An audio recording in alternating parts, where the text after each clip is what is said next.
ఏ లీడర్కైనా ఒక ఆశ ఉంటుందిలా. అదేంటంటే జీవితంలో ఒక్క పారన్న బుగ్గ కార్లు ఎక్కి తిరగాలి అని. మరి బుగ్గ కార్ అంటే మామూలుదా?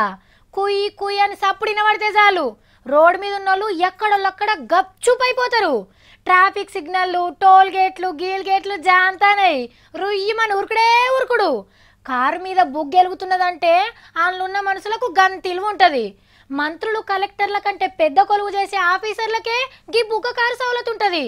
ఆ కొయ్యి కొయ్యమని సప్పుడే లేకుంటే ఒప్పులేని సప్పడు కూడు తిన్నట్టే ఉంటుంది. అవును కానీ మనం మాట్లాడుకుంటే గులాబీ కారు గురించి కదా మాట్లాడుకోవాలి. మరి గీ బుగ్గ కారు ముచ్చటేంది అని అనుకుంటుండ్రా? గంత ఇలుగున్న బుగ్గ కార్ల గాలి తీసి పడేసింది కిరణక్క. కారు నెత్తి మీద ఉన్న బుగ్గలను గాలి బుగ్గల లెక్కనే ఇప్పేపిస్తుంది. మొన్ననే పాండిచేరి అనే కేంద్రపాలిత ప్రాంతానికి లెఫ్టినెంట్ గవర్నర్ అయింది కదా. ఆడ మంత్రులు, ఆఫీసర్లు వాడే కార్ల మీద కుయ్ కుయ్ అనే బుగ్గలు ఉండద్దట.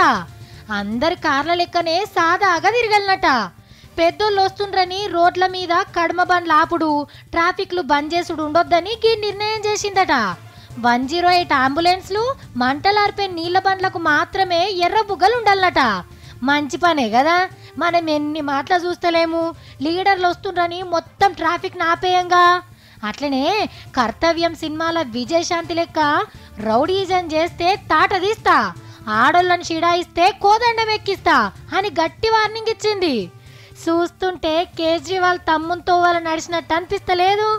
ఆయన కూడా ఢిల్లీలో కార్లకు కట్టడి చేసిడి. బద్మాసులు భర్తం పడుతుండు. ఎంతైనా ఇద్దరు ఒక్కతాంచెలు వచ్చినలే కదా. కరెంటు బిల్లులు తక్కువ చేసుడు, ఈ స్కూళ్ళు బాగు చేసుడు ఎట్లనో అడిగితే తమ్ముడు కూడా సలహాలు ఇస్తాడు. కానీ ఢిల్లీ సీఎం కుర్చీ మీద ఉన్న కుతిని పాండిచేరిలో చూపియక్ మేడం. ఎందుకంటే నువ్వు గవర్నర్వు మాత్రమే, ముఖ్యమంత్రిని కూడా కొంత పని చేయని.